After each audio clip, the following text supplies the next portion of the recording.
A morte de uma mulher bonita é inquestionavelmente o tema mais poético do mundo. Essa frase vem de Edgar Allan Poe. E eu queria abrir esse vídeo com ela justamente porque é um tema que anda me assombrando muito e eu precisava fazer um vídeo sobre isso. Não sei se vocês repararam com o tema do último, mas enfim. Recentemente eu li um livro chamado Ninfa Morta, da Marcia Tiburi, que é um estudo na romantização e erotização da morte feminina em cultura pop, em geral. E quando eu falo cultura pop, eu tô dizendo tanto desde Shakespeare até os dias atuais na internet.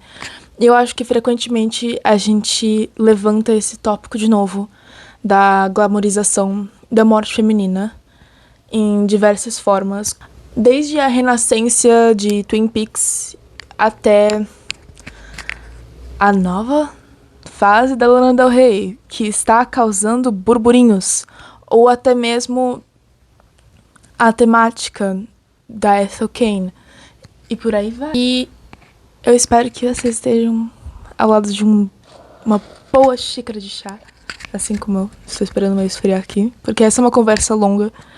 E, enfim, hoje temos chá preto, normal, tradicional, English breakfast, the one we love. E se você não me conhece ainda, eu sou a Lu, eu sou uma escritora, mas eu também sou estudante de tradução, linguística e louca por livros, obviamente. Louca por conhecimento. Enfim, eu quis trazer esse tópico principalmente porque, recentemente, na internet, com a volta da Lana Del Rey, a gente anda vendo um burburinho sobre a romantização da morte da Sylvia Plath. E isso tudo me lembrou deste mesmo livro que eu curiosamente terminei algumas semanas atrás. Ninfa Morta. Então, vamos em tópicos. Shall we? O que é? Por que é tão fácil a gente amar uma mulher morta? Por que a gente prefere romantizar e sensualizar e sexualizar a morte feminina ao invés de deixar que elas sejam pessoas vivas? Quando a gente está falando de mulheres mortas na literatura, a gente está constantemente falando de figuras como Ofélia ou Macabeia, e, enfim, mulheres que são veneradas por suas mortes, nunca por suas vidas. E esse é um padrão que a gente vê sendo constantemente repetido e repetido e repetido e repetido pela história inteira da sociedade como se. Porque é muito mais fácil amar algo que já morreu e remexer aqueles ossos do que aceitar que aquele corpo, aquele indivíduo é algo próprio. E aí a gente entra num assunto muito interessante que a Marcia levanta no meio de seu livro o lugar da mulher na sociedade e com isso ela cita Simone de Beauvoir, quem eu já trouxe um pouquinho sobre aqui no canal, mas a gente pode falar mais sobre ela, sempre tem um espaço para Simone de Beauvoir. Quando Simone de Beauvoir fala justamente no seu infame trabalho Segundo Sexo do lugar da mulher na sociedade, ela justamente está questionando esse destino fadado feminino. Por isso que existe a famosa frase: não se nasce mulher, se torna mulher, porque de pouco em pouco vai se entendendo o seu lugar na sociedade, naquela sociedade que ela vivia, de pouco em pouco. Isso não quer dizer que é correto. É bem o oposto disso, na verdade. De pouco em pouco a gente vai entendendo realmente do que se trata. A dor constante de ser mulher. E eu odeio ser essa pessoa que traz um assunto, entre aspas, militudo, mas é de extrema importância e é algo já que anda me incomodando faz um tempo. Enfim. Quando a gente coloca isso na literatura e na ficção e na cultura pop em geral, a gente vê diversas referências à morte feminina. A morte feminina sempre foi muito impactante.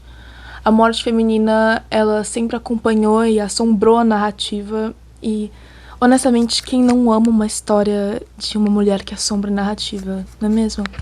Yellow Jackets, Twin Peaks e por aí vai. Todos amamos assistir uma mulher morrendo.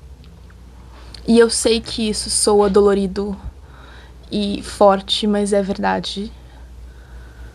Sempre foi um dos tópicos mais falados e romantizados e erotizados de todos. E eu falo erótico de erótico mesmo. Um erótico até num senso chulo, na verdade, porque a erótica não necessariamente é pornográfica, mas enfim. Pois o quanto mais matamos essas mulheres, mais a gente reafirma onde elas pertenceriam socialmente. Mesmo quando a morte delas vem de um lugar de liberdade, ela precisa morrer para se libertar daquela vida, daquela pressão, daquela verdade fadada. E isso é gut-wrenching. Não tem outra palavra. Isso realmente arranca a goela de qualquer um fora. E você deve estar se perguntando, e como que isso veio te atormentar tanto assim?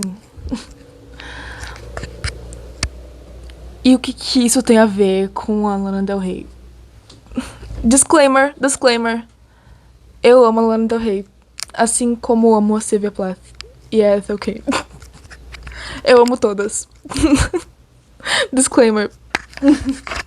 Enfim, desculpa. É importante falar, porque se a gente não dá esses avisos, aparecem 15 pessoas te xingando. É bem engraçado, na verdade. É bem engraçado se a gente não deixar claro, ah, não, eu amo essa pessoa me moldou, esteticamente falando. Todo mundo acha que você tá caindo em cima de alguém. Enfim, as pessoas não sabem aceitar críticas. Nossa, Luísa, mas como que a ninfa morta, a erotização da morte feminina, Ofélia, Yellow Jackets, Twin Peaks, tem a ver com tudo isso que anda rolando na internet por causa da Lana Del Rey?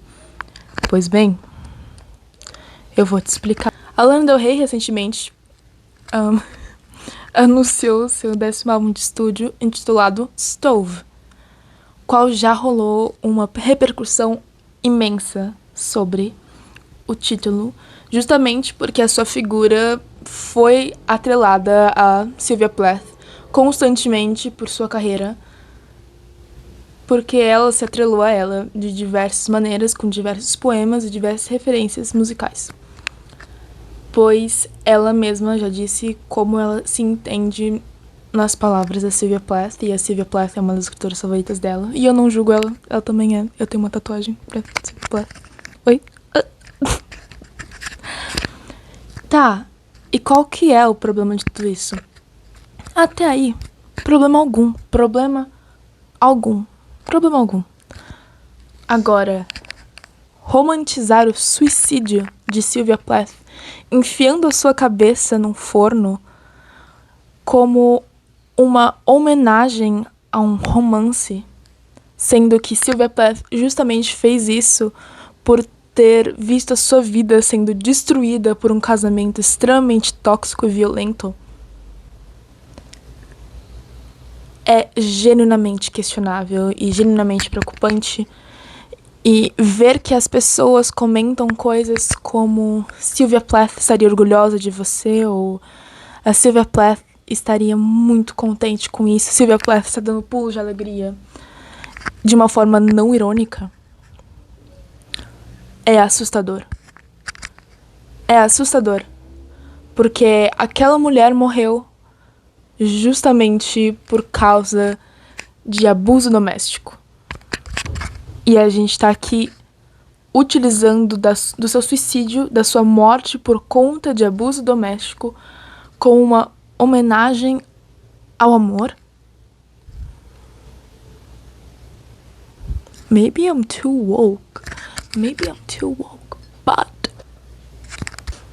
da mesma maneira que as pessoas constantemente andam romantizando morte de personagens fictícios como Ofélia, qual a gente viu sendo erroneamente usada como uma referência no último álbum da Taylor Swift, ou mesmo a gente vê Laura Palmer sendo referenciada de novo, uma personagem fictícia do David Lynch, Twin Peaks.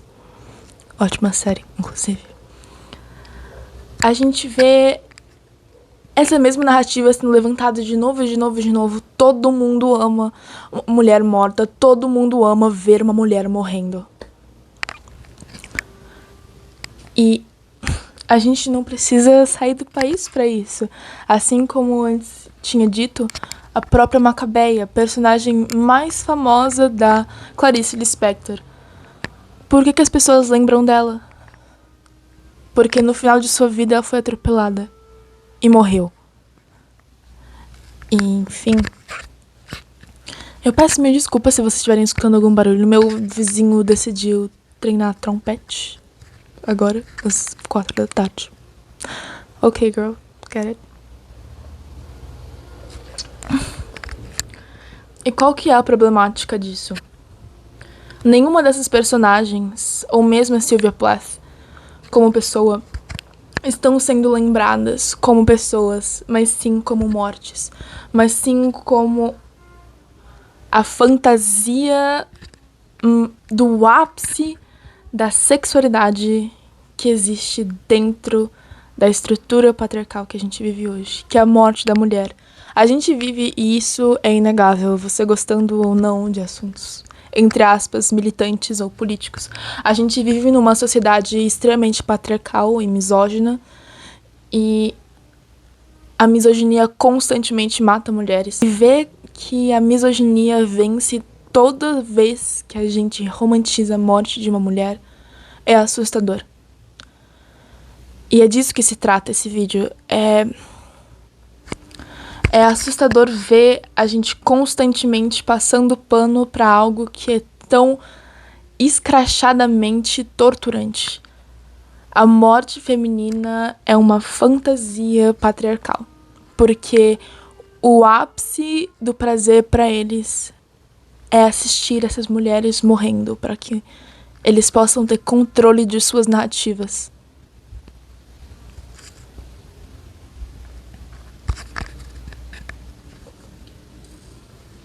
A própria filha de Sylvia Plath escreveu um poema sobre isso, onde ela comenta que estão matando a mãe dela de novo, e que a Sylvia é a boneca do suicídio deles, qual eles estão sempre retirando de sua própria tumba, de sua própria cova, e eles estão sempre remexendo os seus ossos para conseguir algo a mais daquilo, e que todo dia eles vão para sempre continuar matando ela, para que eles não se matem, para que eles sintam aquele prazer da morte e continuem andando.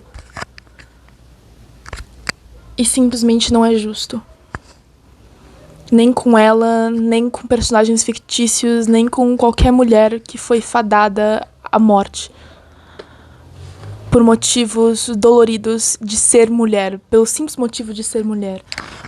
O ápice disso provavelmente é Ofélia, e é um dos assuntos mais retomados no momento, justamente por causa do rebuliço que deu as questões com a Taylor Swift, mas enfim. Ofélia é o símbolo da dor e da morte feminina sendo erotizada constantemente pela lente masculina. O quão triste é você viver sabendo que todo mundo vai te amar mais pelo simples fato de que você morreu. Pelo simples fato de que você não vai mais gritar, pelo simples fato de que você não tem mais como ser alguém com opiniões próprias ou com uma base própria, uma identidade própria, pulmões próprios.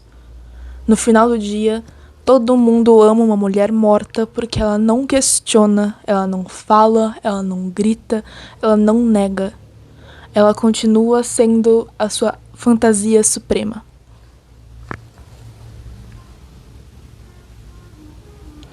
A dor feminina por si só, ela é constantemente romantizada e glamorizada e aclamada socialmente falando. É lindo ver uma mulher sofrendo, é lindo você chorar na frente de uma câmera e esperar ser aplaudida por isso.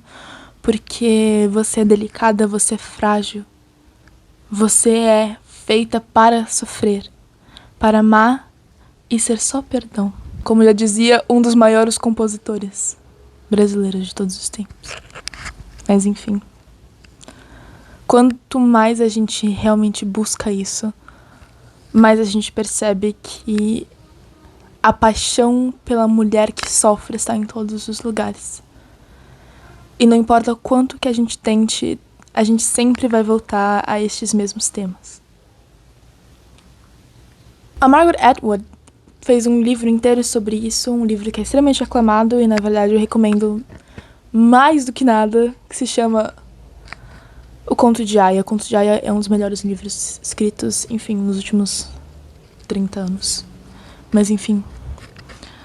Nesse livro, ela relata a história de um mundo distópico onde as mulheres são colocadas como parteiras e incubadoras humanas constantes. E eu coloco isso em aspas porque a gente sabe que não só é a realidade para diversas pessoas, mas também a gente nunca esteve politicamente tão perto assim disso ser normalizado de novo e de novo e de novo. E o que tudo isso tem a ver, Luísa? Meu Deus do céu! Tudo isso tem a ver que todo mundo ama ver uma mulher sofrendo. Todo mundo compra esse ingresso todos os dias para assistir e se deleitar com esse sofrimento constante. Porque colocar a mulher no lugar de submissa é se impor como aquela pessoa que causa dor, aquela pessoa que tem o poder de te matar e te reviver da forma que quiser. E para sempre você vai continuar sendo uma menina. Que para sempre você vai continuar sendo pura e ingênua e virgem e frágil e aflita. Para sempre você vai continuar naquela torre. Para sempre você vai continuar com a cabeça dentro do fogão. Sim, quando a gente fala sobre brincar com o suicídio alheio, primeiramente, já é um absurdo. Mas quando a gente fala de romantizar ou até mesmo ridicularizar o suicídio feminino, o buraco é um pouco mais a fundo, porque sempre vem desse lugar de você para sempre vai ser a ninfa morta, você sempre vai ser a minha boneca de suicídio, você sempre vai ser quem aceita toda a minha raiva e se transforma em tudo aquilo que eu quero. É muito difícil não pensar sobre isso num momento tão crítico, político que a gente tá vivendo. Principalmente como mulher. E principalmente como uma pessoa que é extremamente apaixonada pela Sylvia Plath, por exemplo. A Sylvia sempre foi uma figura muito predominante da minha vida por N questões. E é muito, muito decepcionante ver, não só com ela, mas com todas as figuras que foram mencionadas nesse vídeo e muitas outras, as suas mortes e as suas torturas sendo usadas como comércio, como um objeto de consumo. É muito triste como ser humano e como mulher assistir à normalização da submissão e da vida doméstica violenta. Não existe nada de errado em você amar a sua família ou de você querer estar ali pela sua família ou cozinhar para sua família, amar o seu marido, não existe nada de errado nisso. Mas glamorizar a violência que matou alguém dentro de sua própria casa, isso é questionável. E eu quis abrir esse vídeo justamente com a mesma frase de Edgar Allan Poe, porque é assustador a quantidade de coisas de poemas, de filmes, de músicas, de livros que giram em torno da morte de uma mulher. E o quão gracioso isso é. A morte feminina flerta com o público mais do que a gente possa pensar. Em livros como As Virgens Suicidas ou Quem é Você, Alaska, também são claramente resquícios e até mesmo manifestos próprios sobre como a morte feminina é usada como a fantasia de muitos homens. Eu quis trazer no começo desse vídeo aquela frase porque é algo muito verídico. A morte da mulher dentro da literatura é aquilo que mais atrai alguém, é sedutor. É uma ideia sedutora para muitos. E eu mesmo tenho diversos livros aqui que falam sobre isso. Tenho certeza que você também tem na sua casa, e o seu vizinho tem, e sua mãe tem, e sua tia também já leu sobre. Porque a gente não precisa ir muito atrás. Não, a gente pode estar falando de livros até que são considerados um pouco chulos, como Quem é Você, Alaska? Um clássico da literatura Tumblr, um clássico da literatura adolescentesca. Falei certo isso? Adolescentesca? Um classiquíssimo da literatura adolescentesca. Não sei se isso existe. Acabei de inventar. Em livros como Quem é Você, Alaska? Ou As Virgens Suicidas, por exemplo, a morte dessas garotas é usada como o ápice da sedução entre as páginas e o leitor. E justamente em ambos desses livros, a romantização e a obsessão com a morte dessas meninas é usado como uma crítica constante da glamorização da morte das mulheres dentro do mundo lírico.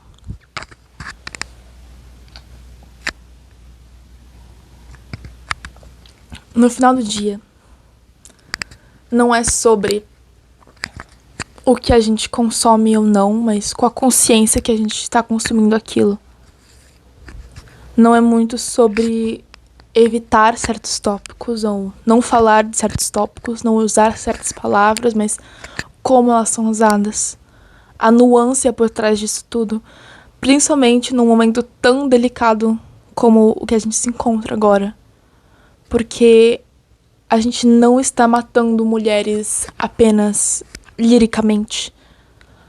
Constantemente aparecem notícias devastadoras de mulheres sendo arrastadas pelas ruas. E ninguém faz nada sobre isso. Ai, que pena. O que você quer de café da manhã? Enfim. Deixem que os sepultos sejam sepultos. Deixem com que eles morram. E não usem disso como propaganda para, enfim, ganhar dinheiro.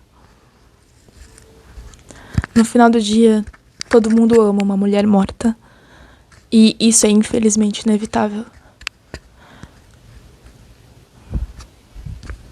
Eu não sei muito como terminar esse vídeo com um sorriso na cara, porque é um assunto muito delicado. E ele é de uma sensibilidade extrema pra mim. E eu sei que pra muitos outros ele também é. Mas, enfim. Eu espero que vocês tenham gostado ou tirado algo de positivo desse vídeo. E caso você esteja até aqui agora e seja extremamente revoltado com qualquer coisa que eu disse ou com tudo que eu disse, por favor, escreva nos comentários. Ou se você concorda também. Eu amo falar com vocês nos comentários. Eu amo muito quando vocês vêm falar comigo. E eu amo falar com pessoas que discordam de mim. Eu acho que é uma coisa genuinamente interessante. Mas enfim, a gente fica por aqui. Escreva sempre, leia muito, estude, priorize seus estudos sempre. E a gente se vê em breve. Tchau, tchau.